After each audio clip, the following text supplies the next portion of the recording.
Good morning. Good morning. Let the day begin. Feel free to get up. Feel free to move around. Feel free to clap. This is an optimistic anthem of tribute to the working class, to daily resilience, and to hope. This is a gospel for the worker. This is a morning prayer for a fresh start, and this is a blessing for the day ahead. We hope that this song makes you feel prepared to take on whatever challenges lie ahead. This is Let the Day Begin.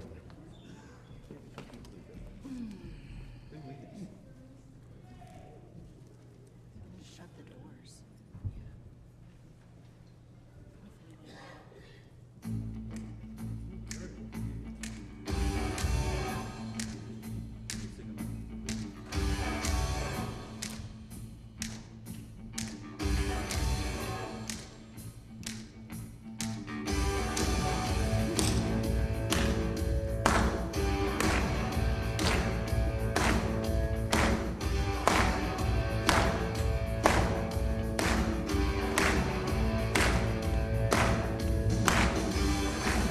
Here's to the babies in a brand new world. Here's to the beauty of the stars. Here's to the travelers on the open road. Here's to the dreamers in the bars. Here's to the teachers in the crowded rooms. Here's to the workers in the fields. Here's to the preachers of the sacred words. Here's to the drivers at the wheel. Here's to you, love, blessing from above, here's to you, love, blessing from above, the day begins.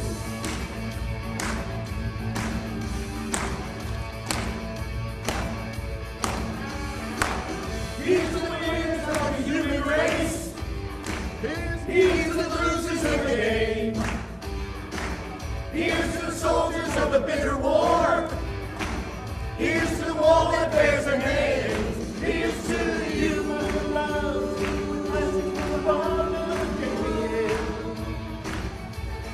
here's to you, my love, blessings from above and the day starts. Oh!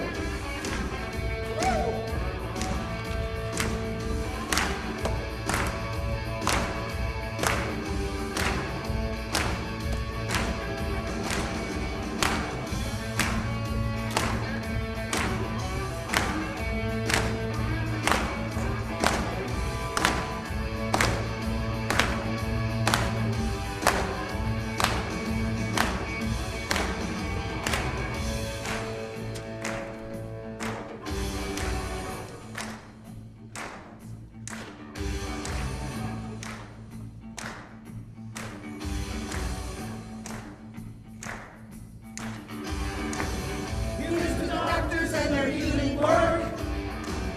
Here's to the loved ones in their care.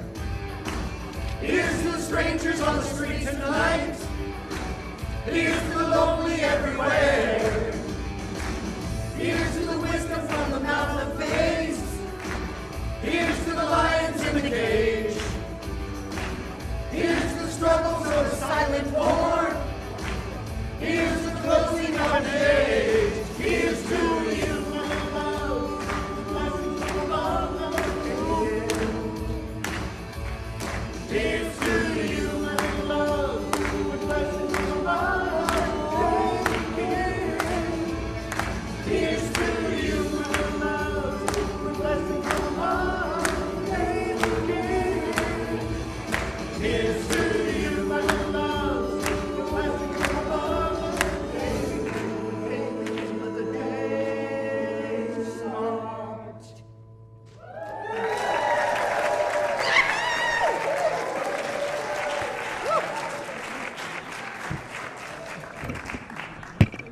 New day, we gather.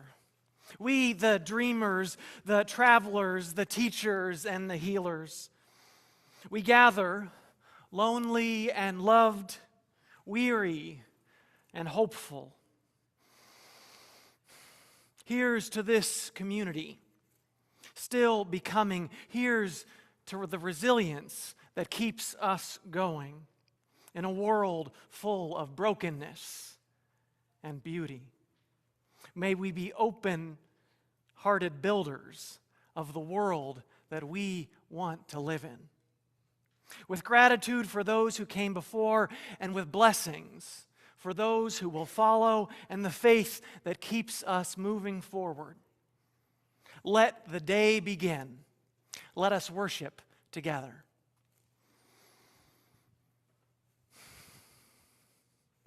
We light our chalice, the symbol of our Unitarian Universalist faith. I invite you to join me in saying the words which are printed in your order of service. Nope, they're correct.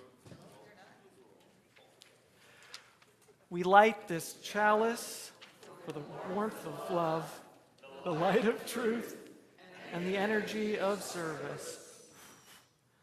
I swear I corrected it, and still it's not corrected.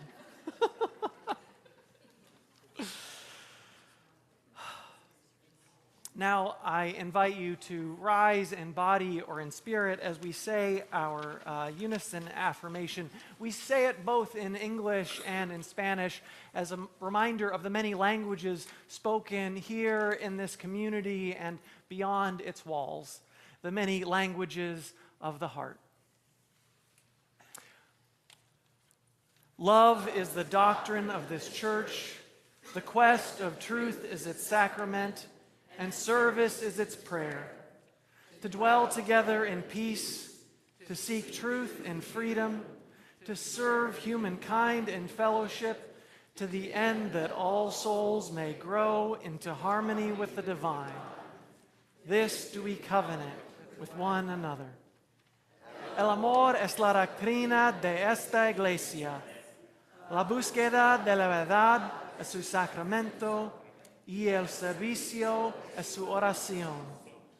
Habitar juntos en paz, buscar la verdad con libertad y servir a la humanidad juntos, con el fin de que todas las almas puedan crecer en armonía con lo divino.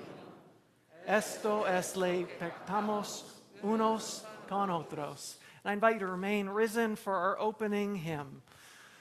Building a New Way. It's number 1017 in your teal hymnal.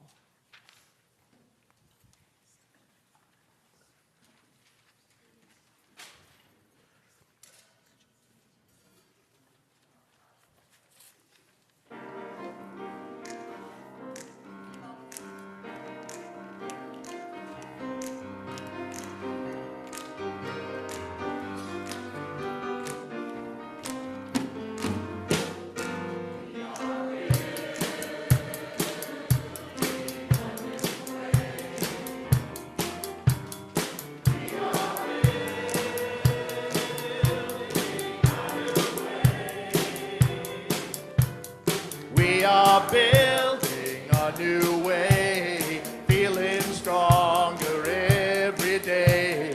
We are building a new way. We are working to be free. We are working to be free. We are working to be free. Hate and greed and jealousy. We are working to be free. We can feed our every need. We can feed our every need.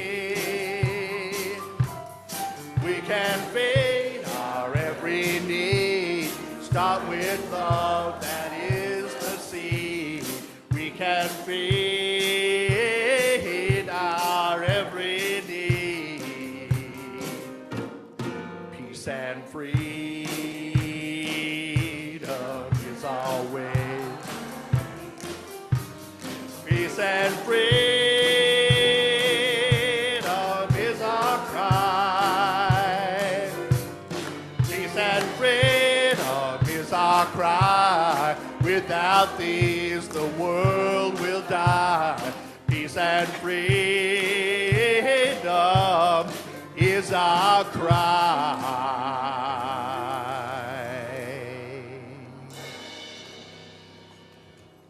You may be seated.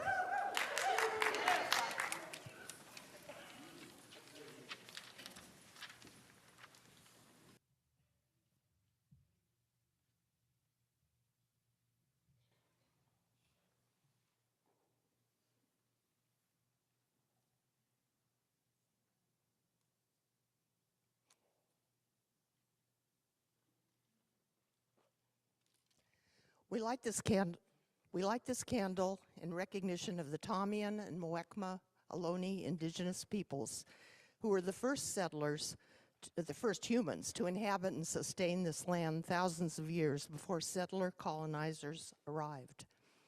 We honor the resilience of these indigenous peoples in the face of devastating harm, and we lift up the resilience of their neighboring tribe to the south, the Amamutsan tribal band, with whom we are working to preserve their sacred land of Uristock and to ensure that their culture continues to thrive.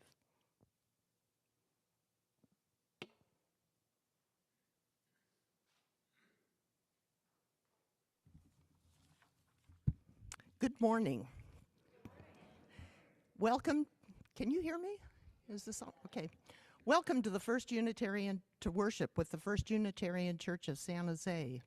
We are so glad that you're joining us this morning.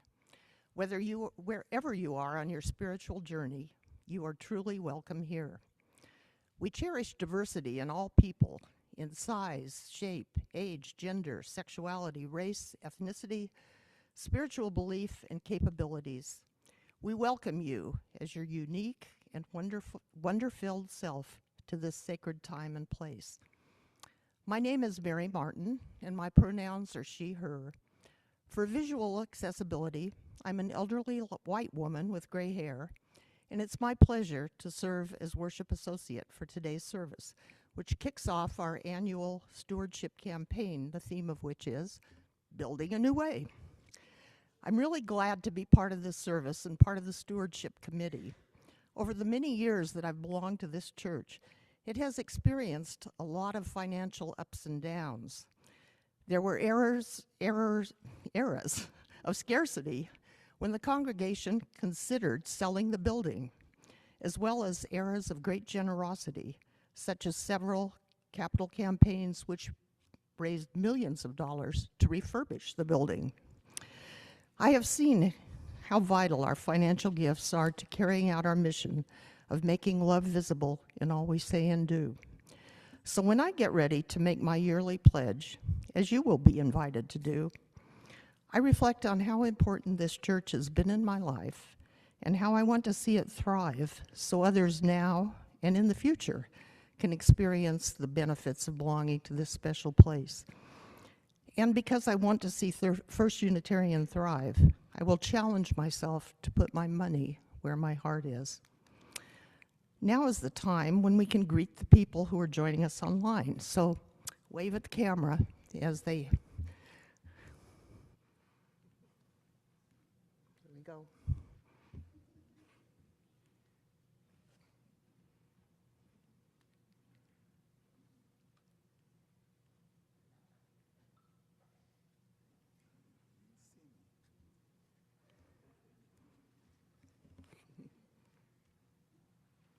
And now we can see who's joining us online.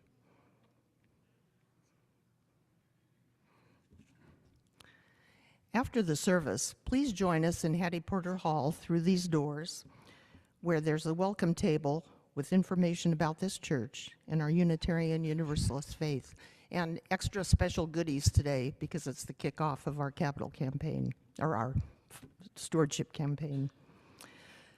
And now let's settle in, take a deep breath, put our electronic devices in meditation mode as we worship together.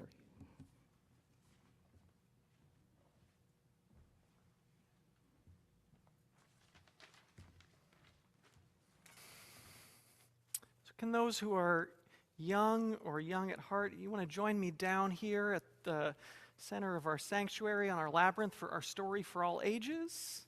I have a story for you. It is a modern parable.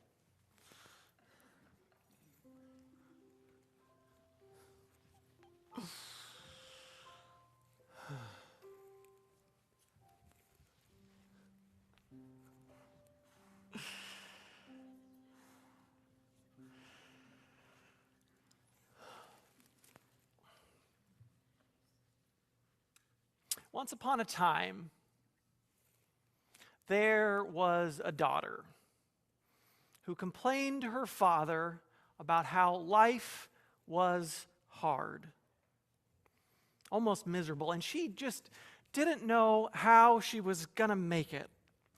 She was tired of fighting and struggling all the time, of dealing with Zoom bombers that make it so that we can't show the pictures of the people joining us on Zoom, and things like people out front protesting, sending hateful messages when we are here to stand for love. And she was just tired. And it seemed like after one problem or another was solved, another one would come along. And so, her father, who was a chef, took her to the kitchen. And he filled 3 pots. You'll have to imagine that this is 3 pots through the magic of imagination. And he filled 3 pots with water. And into them he put a potato into one. Another one, he put an egg, and into a third one, he put a definitely not imaginary coffee bean. And then he turned the oven on, or turned the stove on. Now, while the water was heating up, they waited for about 20 minutes until the water heated up, and then it started to boil. And after about 20 minutes, he went ahead and turned the water off. The daughter, all this time, who was waiting during these 20 minutes where there was nothing but silence, she moaned, waiting impatiently to see what he was doing. Now, when it was done, he took the potatoes out of the pot, and he laid the eggs, or he took the eggs out as well. And then he got a little cup and got some coffee out of the third pot.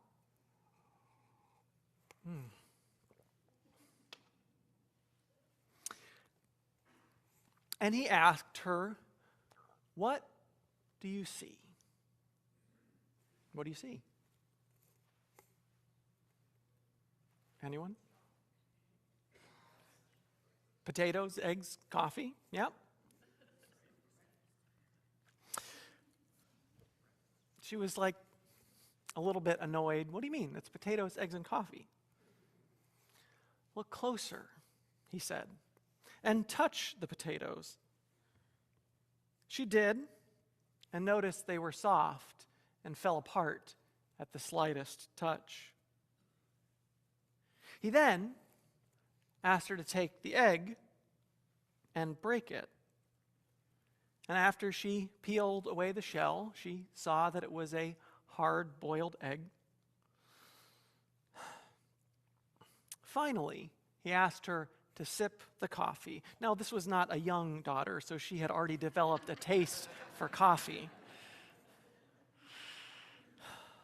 And its rich aroma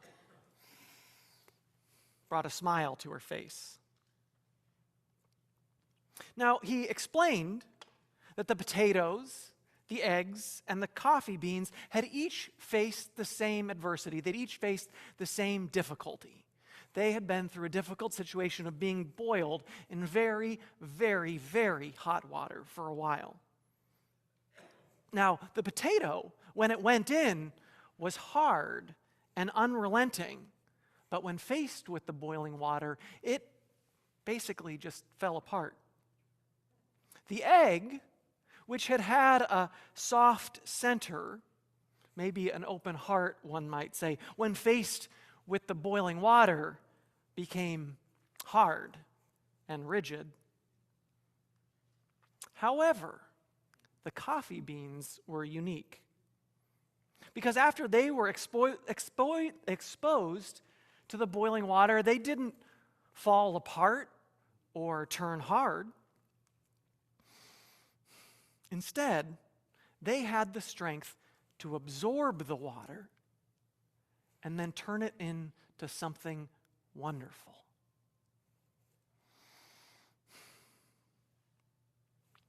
Which one are you? The father asked his daughter. When adversity knocks on your door, when life gets difficult, how do you respond? Are you a potato, an egg, or a coffee bean? In life, things happen around us and things happen to us. The only thing that we can do is have a choice about how we respond when those things happen to us. And that's what truly matters.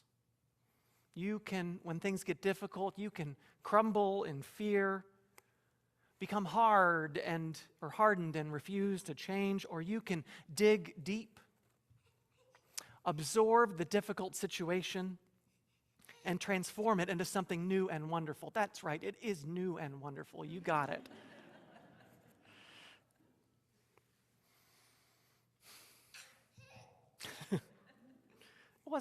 I love this story too. Thank you. And what I love about it is that it reminds us that we don't get to choose the challenges we face, but we can always choose how we respond. That choice of how we show up, how we keep trying to ask for help and stay steady, is what we call resilience, which is our theme for the month and which you're going to be exploring in more detail downstairs this morning in your religious education classes. Very exciting. So I invite you now to join me before our children go off to their religious education classes. We're going to sing them out with a song. It's got some hand motions. If you know them, or if you don't, they're pretty easy to pick up. You're invited to join me with them, join me in offering them. Oh. May your mind be open to new learning. May your lips bring truth into the world. May your heart know love and your hands do the work of justice as you go your way in peace. As you go your way in peace.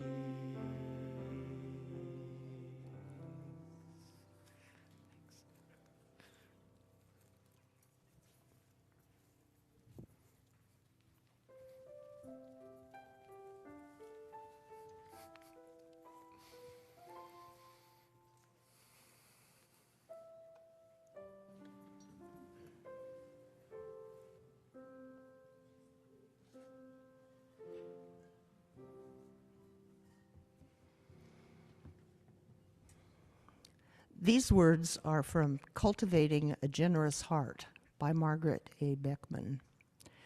Generosity is not always about material or financial wealth. In fact, maybe generosity is less about money and more about care, compassion, and community. Simply put, generosity is giving from the heart.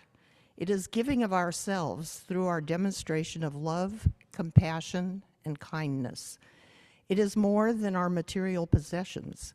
It involves sharing our gifts and talents, so we need to become intentional in our giving, or we might miss opportunities to be generous. This is the invitation for today.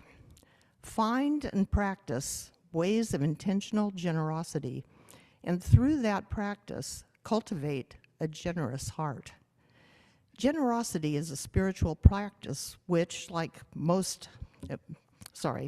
generosity is a spiritual practice will, like most spiritual practices, increase our capacity to do more of the same. As we practice generosity, we are cultivating a generous heart.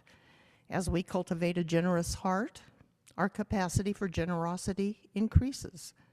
A little bit leads to more. In that spirit, we take up the morning's offering.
To the work of the church, which is making love visible in all we say and do, we dedicate ourselves, and these our offerings.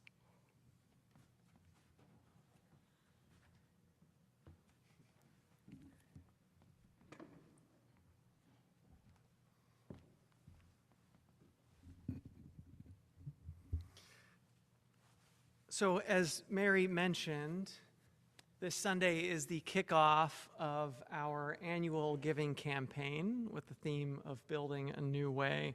And during this, I guess, 5 Sundays between now and March 8th, we invite you to give generously. There's different ways to make your pledges. There's a table after the service where you can sign up for pledge parties. We're going to be having, I think, 6 of those over the next 5 days. For those of you who don't like the Super Bowl, there's one tonight, if you would like something more interesting to do. And also during this time, we're hearing from testimonials from members of this congregation of why this church is important to them and why they support it. And so I'd like to invite Amanda Sullivan up.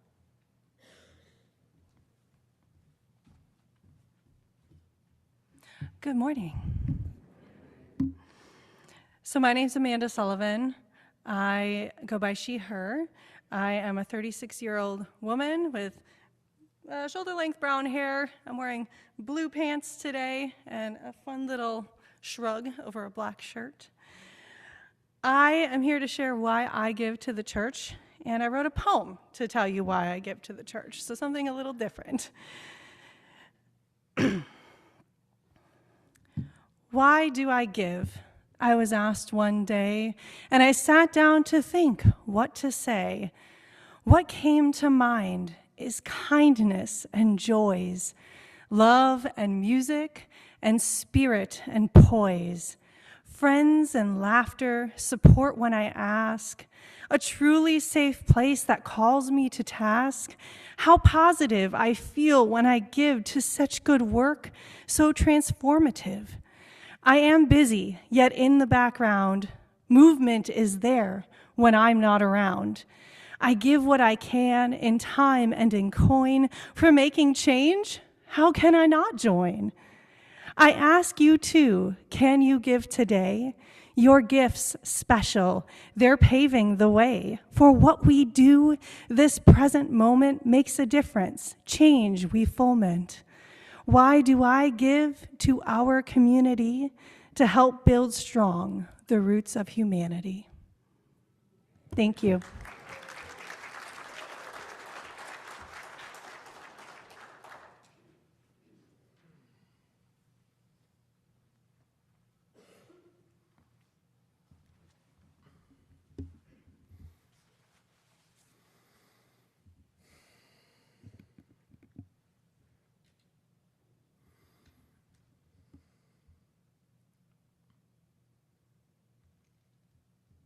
Our lives are filled with ups and downs, joys and sorrows. One of the reasons we come together in community is so that we do not have to hold them alone, so that we do not have to hold those sorrows by ourselves, so that we can ask for and receive support when things are hard, as well as people to celebrate with us, and share in our joy when things are going well.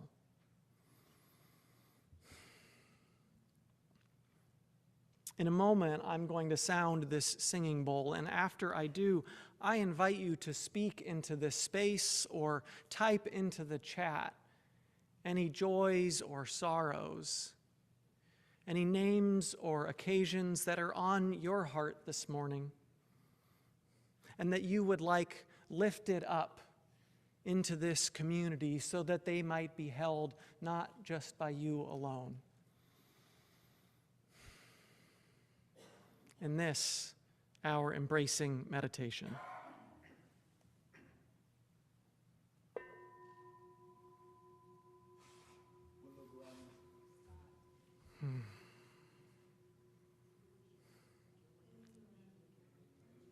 The people displaced for the Super Bowl, those targeted by hate, living with violence, the streets of Minneapolis and Maine and so many other places.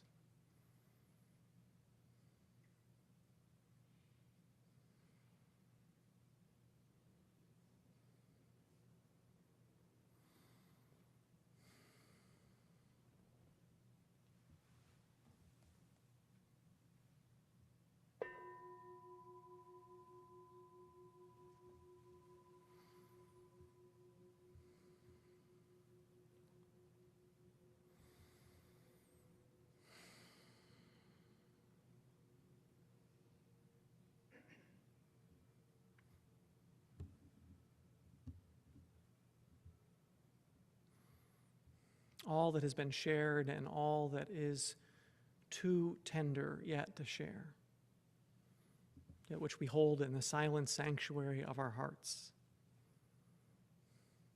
We offer these into the embrace of this beloved community.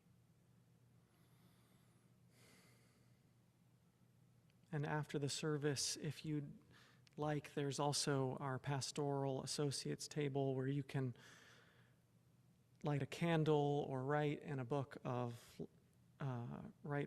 joys and sorrows, or talk to our pastoral associate of the week. That group is available throughout the week. Information about how to be in touch is in the order of service.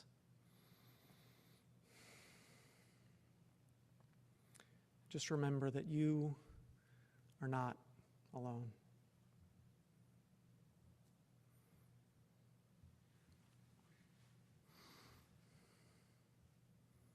I invite you to drop down into a spirit of meditation or prayer.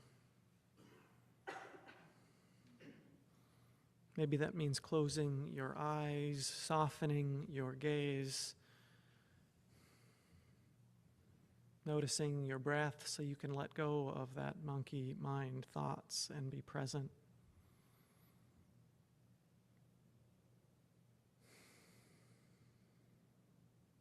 After these words adapted from the Reverend Joan Javier Duval.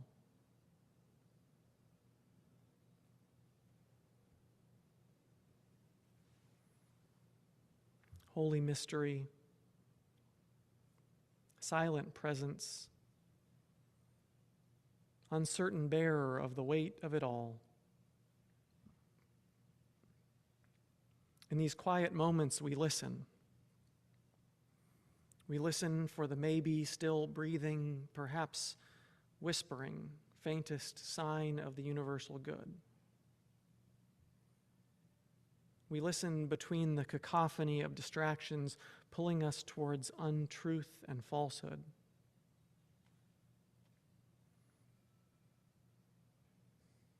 We listen amidst the shrill cries of desperation, of we've had enough, of when will they stop killing my people, of how much more will the waters rise, of when will it be safe to return to my home, of will it be safe to leave my home, of how much longer can I hang on?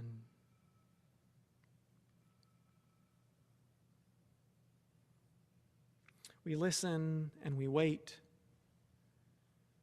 for the tumult of these days. We seek assurance. We seek the fulfillment of a promise made to ourselves, a promise made to those we have been stretched to call neighbor. A promise written and enshrined and yet unfulfilled.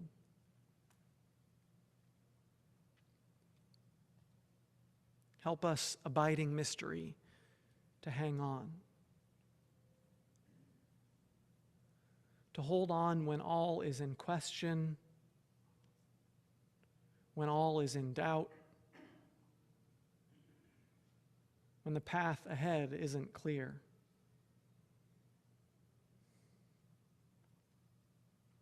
Help us to stay firm to our own commitments and our own promises. Lead us back into connection, back into the bonds of humanity that help us to know each other as beloved. May we continue listening. May we keep watch. May we keep moving forward. May we beckon love and justice and mercy with our own whispers, with our shouts, with our cries, until all know themselves as part of the circle of love.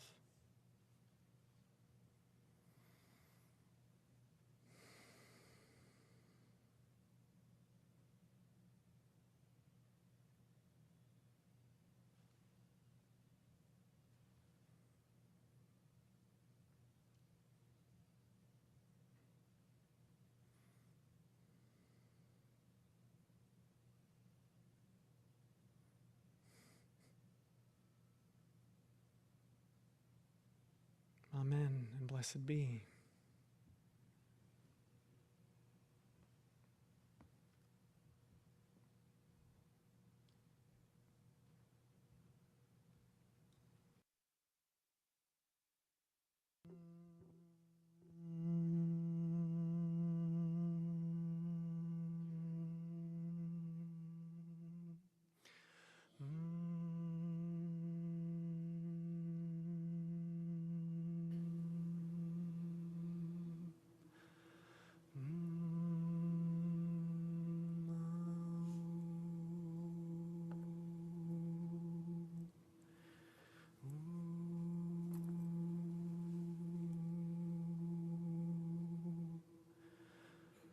Caminante no hay camino,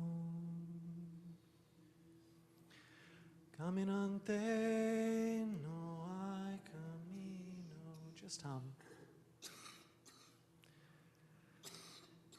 Caminante no hay camino.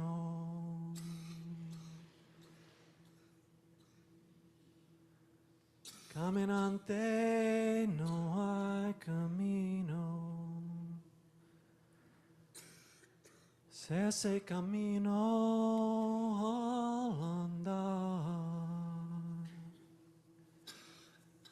Caminante no hay camino.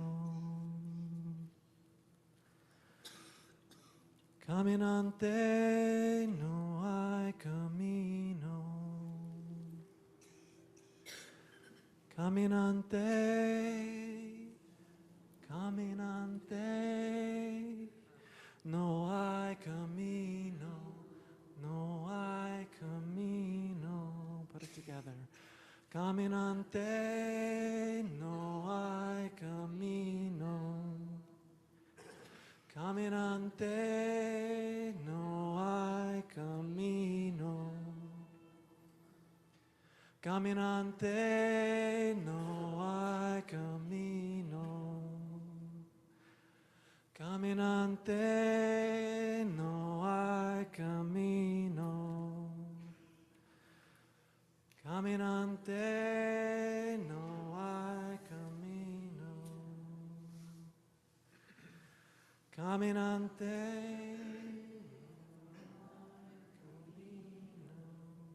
Es ese camino.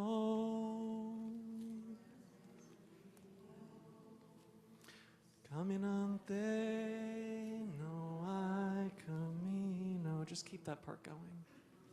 Caminante, no hay camino. Es ese camino.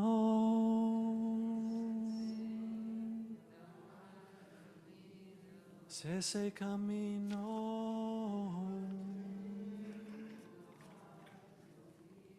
Es ese camino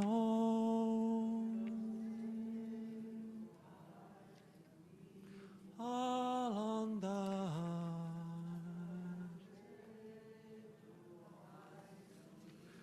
al andar.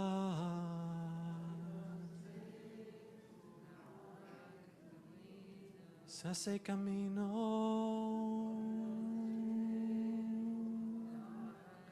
al andar.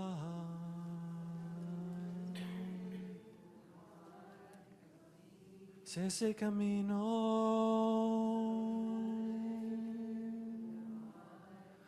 al andar. Hay camino.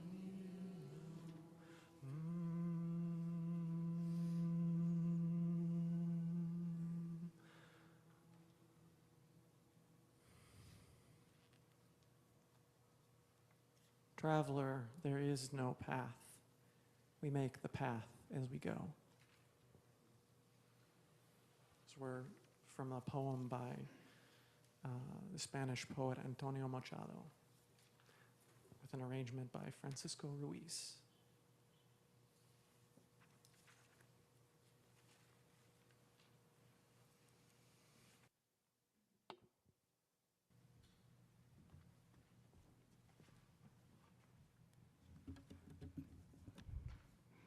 Our reading is called Considering Resilience by Rosemary Watola Traumer.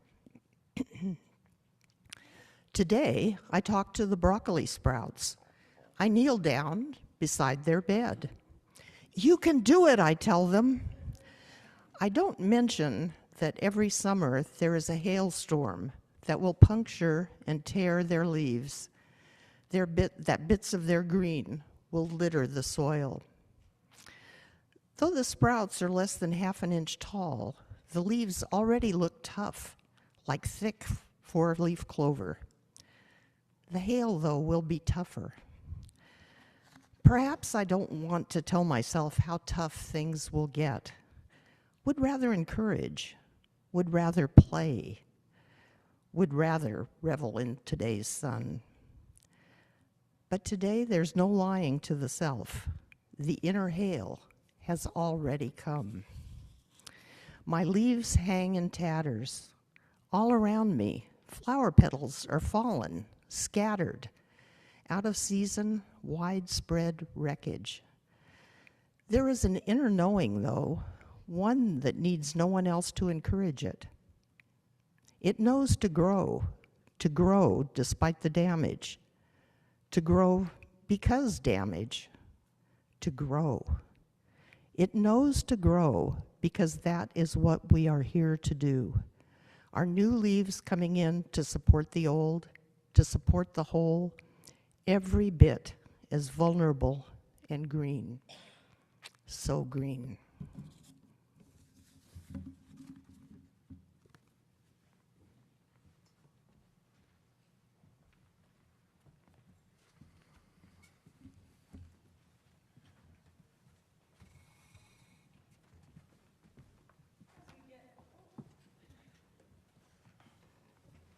As we get set up here and making sure that everything is functioning properly, I'm going to introduce us.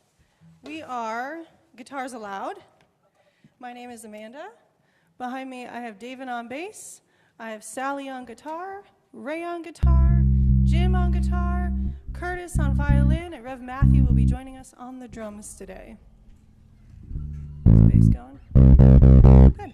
We're going to be singing Rise Up by Andrew Day. Hope you enjoy.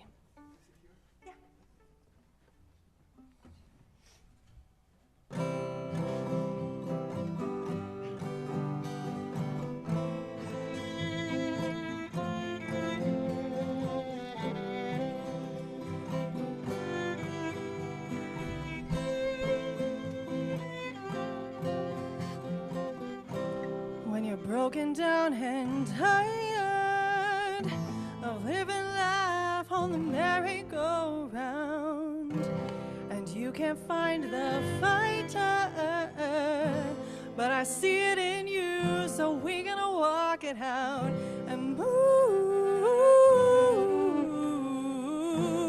mountains. We're gonna walk it out and move mountains, and I'll rise up, rise like the day. I'll rise up, I'll rise unafraid. I'll rise up, and I'll do it 1,000 times again. And I'll rise up, high like the waves. I'll rise up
I've been gone the past couple of Sundays. I'd gone to Albuquerque to go to a gathering of Unitarian Universalist ministers.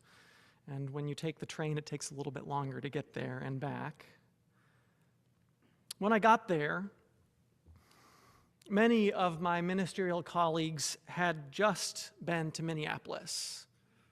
Some had come directly from there, some had stopped back home for a day and a half before heading to this gathering. They had come to Minneapolis to answer the call of local clergy there to help come out and support and bear witness to what was happening on the streets of Minneapolis, with ICE agents occupying, terrorizing the city, not just immigrants, not just people who might look like immigrants,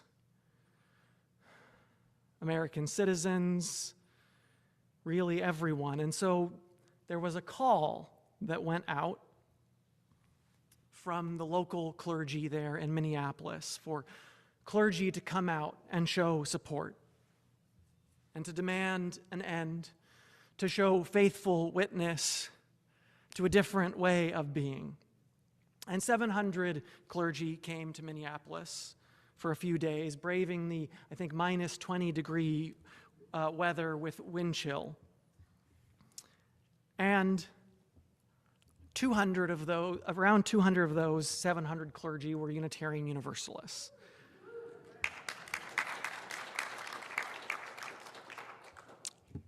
I was reminded that when there was a similar call, when this was the one this was modeled after, of clergy coming down to Selma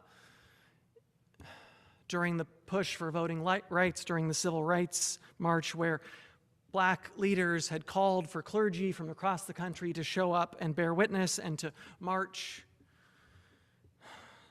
Again, Unitarian Universalists, there we weren't the biggest group. I think we were actually here. We were the largest non-Black clergy group to show up in Selma. And I'm proud, truly, to be part of such a faith, to be a minister that is part of that lineage, to have so many colleagues who got that call in a matter of days, upended their plans, found guest preachers or someone else to cover so that they could travel and go and bear witness. I'm proud to be a Unitarian Universalist in moments like that especially. But the other thing that I learned at this gathering of ministers in Albuquerque is that the organizers couldn't actually have mobilized at all like they did without the support of the Unitarian Universalist Association's Side with Love team. You see, about half of the Unitarian Universalist Association staff just pivoted. They dropped what they were doing to work on logistics so that clergy of all sorts, not just Unitarian Universalists, could answer that call and go to Minneapolis, trying to manage transportation and scholarships and housing and programming. And the folks who were part of our UU Side with Love team said that 6 years ago, they wouldn't have been able to do that the resources weren't there, the systems weren't yet in place, like our Side with Love database and other institutional tools didn't exist if that call had come 6 years ago. And so to me, that's part about building a new way. In this moment when so much seems on the line, how can we show up? Not just in this moment, but for the future, so that we can face the challenges that are happening now, the challenges that may be happening in a few weeks or months, should federal agents and National Guard descend on the Bay Area, should something happen around the election this coming fall, so that we are prepared and ready. And when you look at what's happening in Minneapolis, outside of the clergy call, it was what's been going on there, which we didn't see to the same degree in in North Carolina, in Los Angeles, in Chicago, and these other places where ICE has shown up in force, is that it was the result of people who'd been organizing for years, particularly for racial justice, through the beginning of the Black Lives Matter movement in 2014 to the community's response to the killing of George Floyd right there in Minneapolis.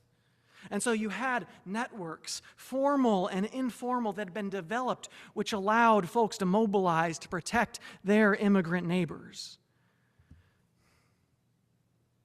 And all of that activity, I know, as heartbreaking as it has been to see what's happened in Minneapolis, to see people killed, not just sad to see American citizens killed, although I know for many of us that punctures the illusion of safety that maybe we thought we would be okay. But all those who have died at the hands of ICE through violence or lack of care while in custody. That what's been happening in Minneapolis has been truly inspiring, and it seems to be creating a shift. Now, this is a nascent shift. It's still starting. It's still growing. It's those broccoli seeds that are coming up, still waiting to be hit maybe by some hail that might come later. But things are shifting and changing. That's why, a few weeks ago, months ago, we were expecting here this weekend that with the Super Bowl here, we were told there was going to be an increased presence of ICE and Border Patrol and other DHS officers, which hasn't manifested. DHS Secretary Kristi Noem was supposed to be here this weekend, but she is not, because of people showing up, of showing resistance, of pointing to what is happening is wrong, and the tides turning against what is happening. That's the power of people working. This past Friday here locally, 5 of us from this congregation gathered in Morgan Hill at the ICE administrative offices at 7 a.m. for a protest, and then an interfaith vigil. Afterwards, I should say I arrived at 7:20 because I am not a morning person, but all of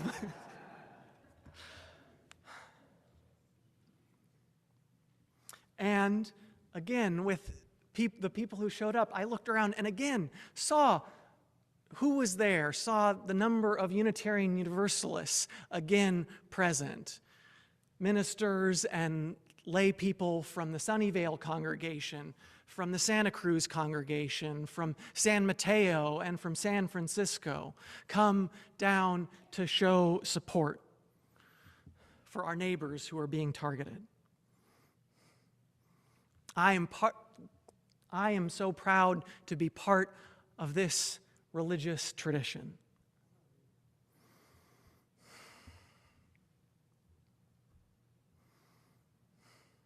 This church, of course, has done so many things throughout the years. The work we do now builds on what came before, and we have a rich legacy to build from. This congregation was, to just name a few examples, was one of the few churches that was publicly opposed to the internment of Japanese Americans during World War II, something that we see too many parallels with again today. During the McCarthy era, when there was a lot of political persecution, a witch hunt, this church, along with 6 others, resisted a California law that required churches to sign a loyalty oath in a case that eventually ended up winning at the Supreme Court.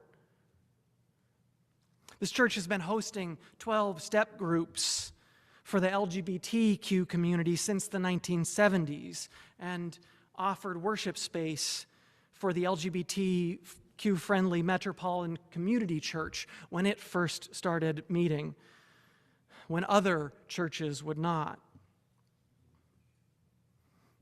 We saw that work continue in different ways as we organized for marriage equality in the face of several setbacks, which I know many of us remember all too well until that became the law of the land. In the 1980s, this church declared itself a sanctuary for refugees fleeing the wars in Central America, providing shelter and support for Salvadoran refugees. And we see that work continuing.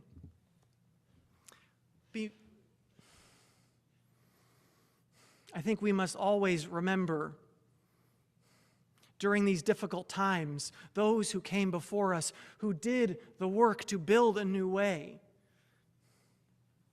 When there was no clear path to travel, they made that path themselves, walking it towards a more just future. Eduardo Galeano, the Uruguayan journalist and writer, wrote, "Utopia is on the horizon. I approach 2 steps. It moves 2 steps away. I walk 10 steps and the horizon runs 10 steps further.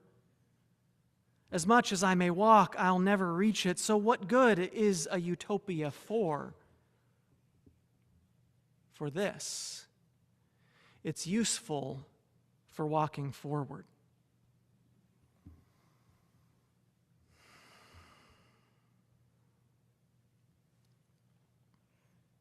During this time, when so much seems at stake, when so much truly is at stake,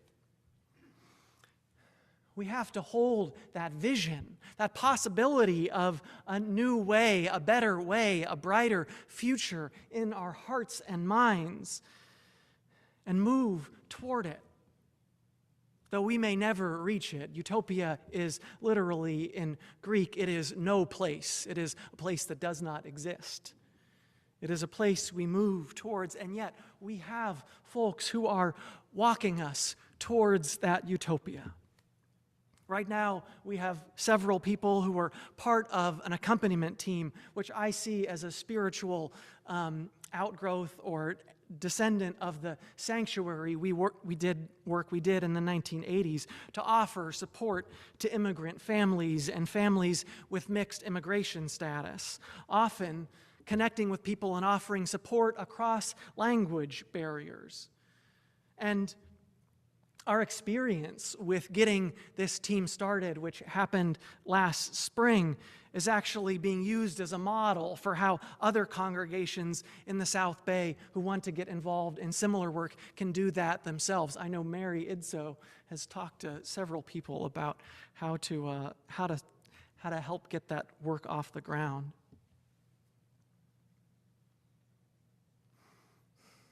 For the past several years, another story, our church has been a partner in supporting the Amamutsan tribal band, which you heard about during our land acknowledgement, in their effort to protect their sacred land of Huristak from being desecrated by a mining operation.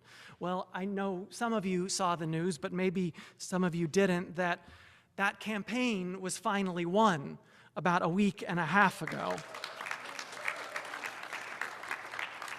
With over 3,500 acres protected as a sacred as well as ecologically important site.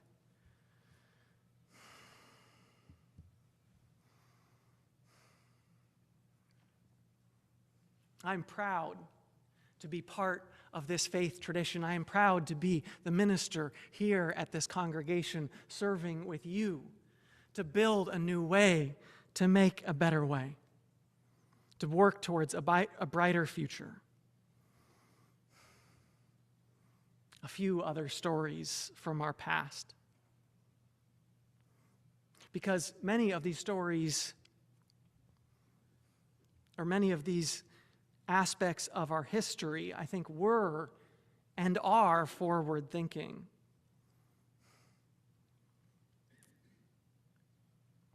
In the early 1900s, women from the church formed a club to visit the ill in their homes. Now, some of those were members of the church community. Some of them were part of the wider community, but that ended up developing into the San Jose Visiting Nurses Association, which became a much bigger program well beyond the walls of this church. Others founded the San Jose Day Nursery, the first daycare center in San Jose.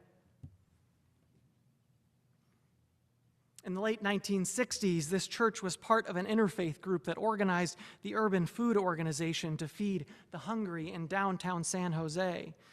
And as its host for the first 6 years, we offered 100 meals daily. And to this day, volunteers continue to serve meals at the Julian Street Inn homeless shelter. And we support in other ways, like our collection for the Second Harvest Food Bank in response to the SNAP cuts last fall.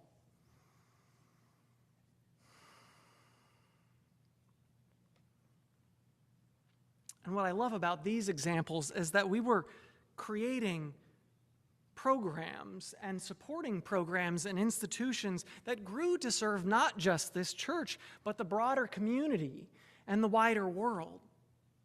When you start something, could they have imagined, could they have known what would come out of it? Maybe they had a vision, maybe they had an idea of something, some utopia on the horizon that they were walking towards, even if they didn't have the path exactly. But they knew it was the right thing to do.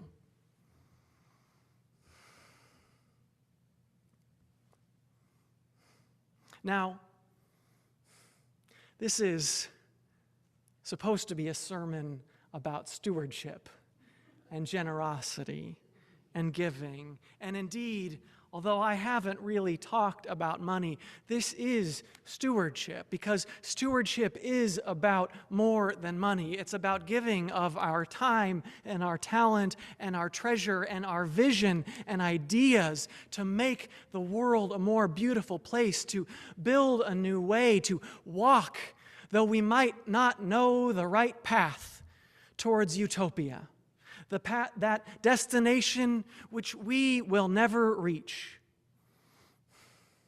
But we walk it nonetheless, so that we, who have benefited from those who came before us, here in these walls, who founded the church, who supported it, who stewarded it, who shepherded it over the years with their time and their attention, and yes, their money, so that we might be here in this moment to find support and strength. A church that, as much as I was unhappy to have protesters outside this morning with signs of hate and bigotry, I'm also incredibly grateful to be part of a church that would attract those people.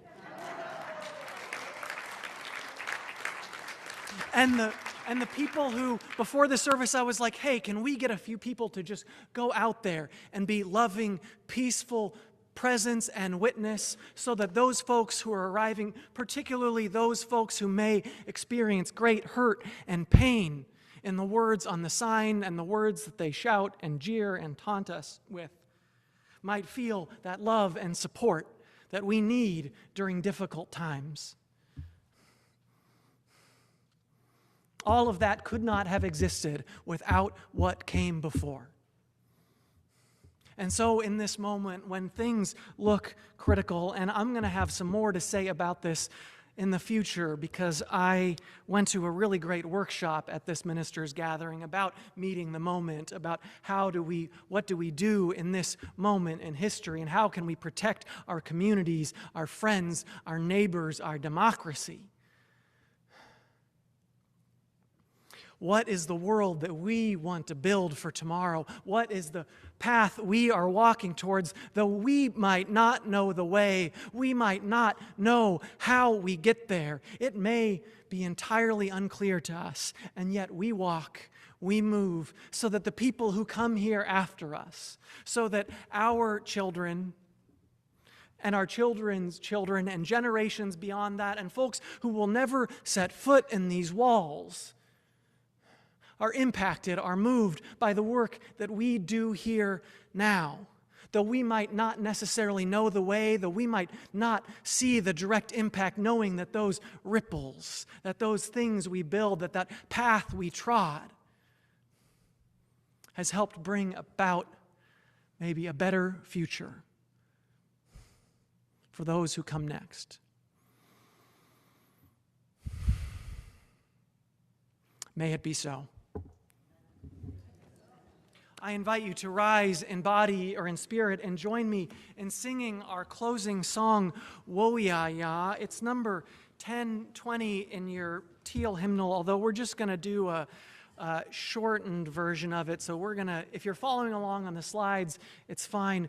Know that when we get to the Wo-Ya-Ya, we're just going to keep that going until it feels like it's time to end.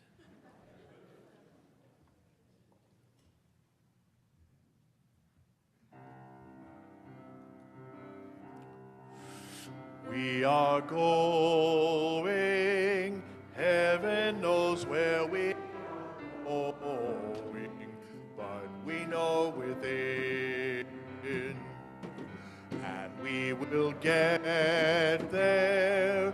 Heaven, how we will get there, and we know we will. It will be all, and the road will be muddy and rough, but get there.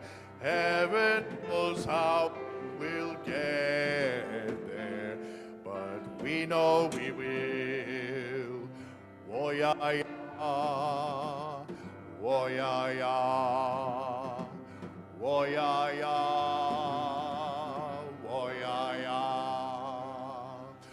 Wo-ya-ya, wo-ya-ya, wo-ya-ya, wo-ya-ya, Wo-ya-ya, wo-ya-ya, wo-ya-ya, wo-ya-ya, wo-ya-ya, wo-ya-ya, wo-ya-ya, wo-ya-ya, wo-ya-ya, wo-ya-ya, wo-ya-ya,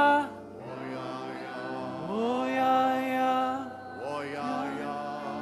wo-ya-ya, wo-ya-ya. wo-ya-ya, wo-ya-ya.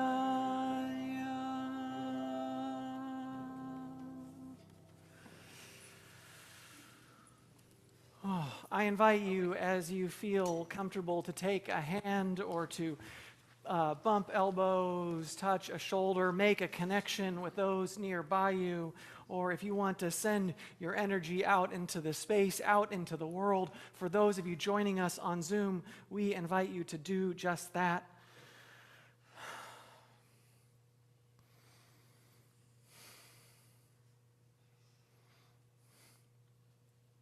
I offer the words of the Reverend Michael A. Schuler.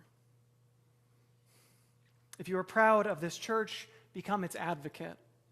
If you are concerned for its future, share its message.